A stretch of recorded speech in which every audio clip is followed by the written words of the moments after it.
Salam alaikum, j'espère que vous allez bien. Donc, on va continuer sur notre cours de codage. On est arrivé aux conversions. Donc, ici, on va avoir ces différentes conversions. La première conversion sera la conversion du binaire au décimal. La deuxième conversion, c'est du décimal au binaire. La troisième conversion, c'est du binaire en hexadécimal. Et la quatrième conversion, c'est de l'hexadécimal au binaire. La cinquième conversion, c'est du décimal en hexadécimal. Et la sixième conversion, c'est de l'hexadécimal en décimal. Alors, on va commencer par la première conversion qui est très simple, c'est du binaire au décimal. Alors, donc, il suffit d'additionner les poids de tous les bits qui sont 1 et en négligeant les poids des bits qui sont 0. Alors donc, en utilisant bien sûr la relation mathématique, la sommation des AK, B à la puissance K. Alors ici, B à la puissance K, puisqu'on est dans la base binaire, il va être 2 à la puissance K. Les coefficients AK, soit 0, soit 1, puisqu'on a juste deux symboles ou bien juste deux caractères. Alors donc, je vous laisse un peu de temps pour faire ces exemples-là dans votre cahier. Et après, on va faire ensemble la correction. Pour le premier nombre, donc, ce nombre-là, il est écrit en base 2. Donc, toujours, on va faire entre parenthèses en base 2. Alors, donc, on veut sa conversion en base décimale. Alors, les poids ici, ça commence à partir de 2 à la puissance 0, 2 à la puissance 1, 2 à la puissance 2, après de la puissance 3, de la puissance 4 et de à la puissance 5. Donc, la pondération ou bien le poids le plus grand, c'est 2 à la puissance 5. Donc, on a, ou bien utilisant la formule mathématique, on va avoir 1 multiplié par 2 à la puissance 5 plus 1 multiplié par 2 à la puissance 4 plus 0 multiplié par 2 à la puissance 3 plus 1 multiplié par 2 à la puissance 2 plus 1 multiplié par 2 à la puissance 1 et enfin 0 multiplié par 2 à la puissance 0. Ça va donner 2 à la puissance 5 qui est égal à 32 plus 2 à la puissance 4 qui est égal à 16. Alors ici 2 à la puissance 3, il va être multiplié par 0, donc ça va disparaître. 1 multiplié par 2 à la puissance 2, c'est 4. Et enfin, 1 multiplié par 2 à la puissance 1, c'est 2. Donc en total, ça va nous donner combien? Donc c'est 54 dans la base décimale. Donc on a bien effectué la conversion du nombre binaire 0, 1, 1, 0, 1, 1 au nombre décimal 54. Alors maintenant, on va passer à la conversion du deuxième nombre qui est 1, 0, 0, 1, 0, 0, 0, 1.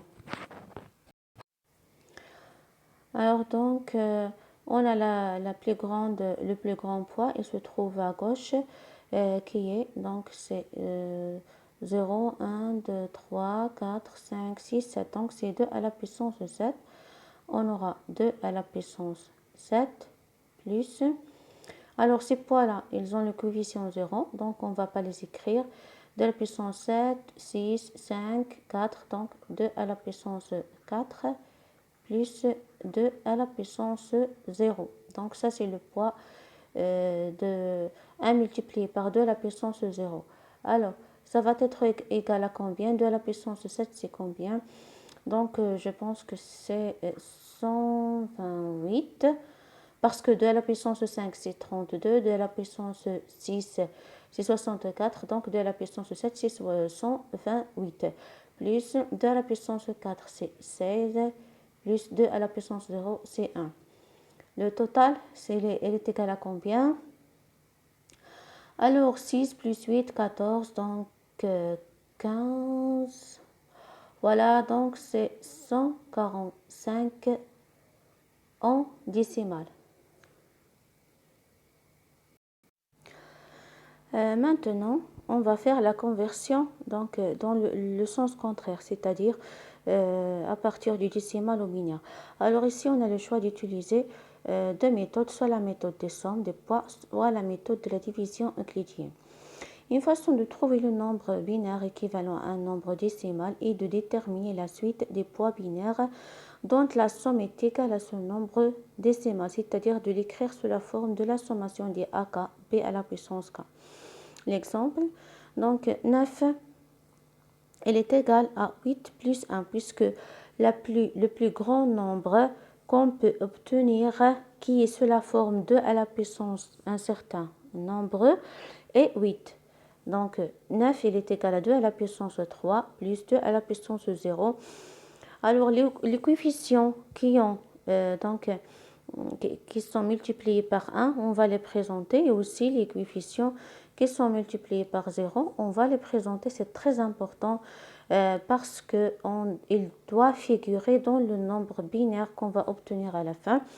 Alors 9 en binaire, il est égal à 1, 0, 0, 1. D'accord? Alors donc, je vous laisse le temps pour faire les 4 exemples suivants. Donc, en utilisant la méthode des sommes des poids, puis on va voir donc la correction. On va commencer par 12 en décimale, il est égal à combien? Alors, la plus grande puissance donc qu'on peut obtenir avec 12, c'est 2 à la puissance 3, c'est-à-dire 8, parce que si on avait fait 2 à la puissance 4, elle va être 16 qui va dépasser 12. Donc, 12 à la puissance, donc 2 il est égal, pardon, à 2 à la puissance 3 plus, donc 8 plus 4, c'est-à-dire plus 2 à la puissance 2. Alors, on a dit que les coefficients qui figurent, donc ils sont des multiplications par 1 multiplié par 2 à la puissance 3, 1 multiplié par 2 à la puissance 2. Donc, les autres coefficients qui ne figurent pas ici, ils vont être multipliés par 0. 0,2 à la puissance 1 plus 0,2 à la puissance 0. Alors, elle est égale à combien? En binaire, ça va être, on va présenter juste les coefficients, d'accord? Ça va être 1, 1, 0, 0 en binaire. Alors, on va faire l'autre exemple, 25 en décimale. Il est égal à combien? Donc, la plus grande puissance que je peux obtenir avec 2, c'est 2 à la puissance 4, d'accord? Donc, 2 à la puissance 4 plus 2 à la puissance 3 plus 2 à la puissance 0. Donc, on a 16 plus 8 plus 1. Alors, les coefficients qui sont présents, on va mettre ou bien les pondérations qui sont présentes, on va mettre leurs coefficients. Donc, 1, 1. La pondération de la puissance 2 n'existe pas ici, ou bien ne figure pas. De la puissance 1 ne figure pas. Et de la puissance 0, elle figure. Donc, voilà, c'est la représentation binaire du nombre 25 en décimale. Alors donc, on va passer à l'autre méthode pour convertir un décimal vers le binaire, c'est la méthode de division euclidienne par 2. Dans cet exemple-là, donc on a le nombre 77, on va le prendre et on va le diviser par 2. Ça va nous donner 38 avec un reste de 1. Puis on va prendre 38 à son tour et on va le diviser par 2. Ça va nous donner 19, le reste c'est 0. Donc on va faire des divisions successives jusqu'à le nombre de 2, donc c'est-à-dire jusqu'à la dernière étape où on va avoir donc 2 divisé par 2 ou bien 3 divisé par 2. Donc on va avoir ici, dans notre exemple, on a divisé par 2, c'est 1, avec le reste 0. Donc maintenant, on va s'arrêter. Parce que le 1 ne contient pas de 2, d'accord?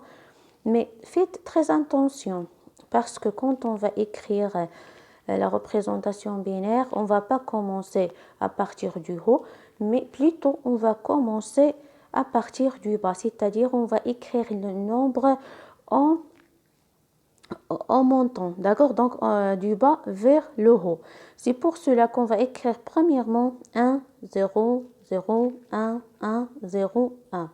Donc, c'est la méthode pour convertir 77 qui est en décimale pour la convertir en binaire en utilisant la méthode de division euclidienne. Alors, donc, je vous laisse le temps pour faire ces exemples-là, c'est-à-dire faut faire la conversion de ces trois nombres présentés dans le décimal. Vous allez faire leur conversion en binaire en utilisant les deux méthodes, c'est-à-dire la méthode des sommes et la méthode de la division euclidienne. Donc, on va faire ensemble le premier exemple en utilisant la méthode des sommes, puis la méthode de la division euclidienne.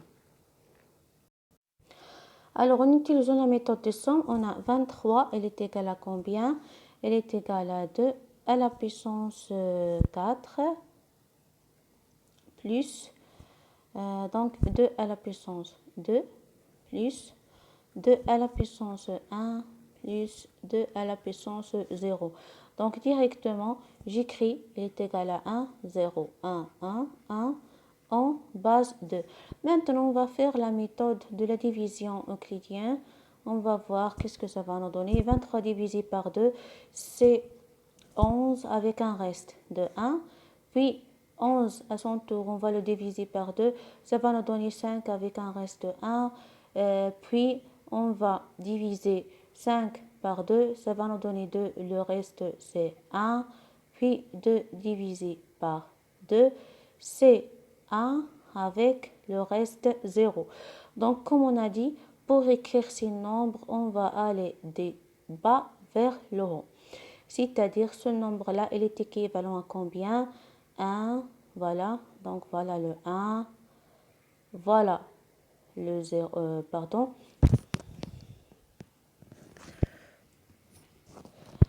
Donc, après, donc, voilà le 0. Après, on va écrire 1, le voilà. Après 1, le voilà. Et après le dernier 1, et le voilà. Et si vous remarquez, c'est le même nombre que je peux obtenir en utilisant, en utilisant la division, ou bien la méthode des sommes, ou bien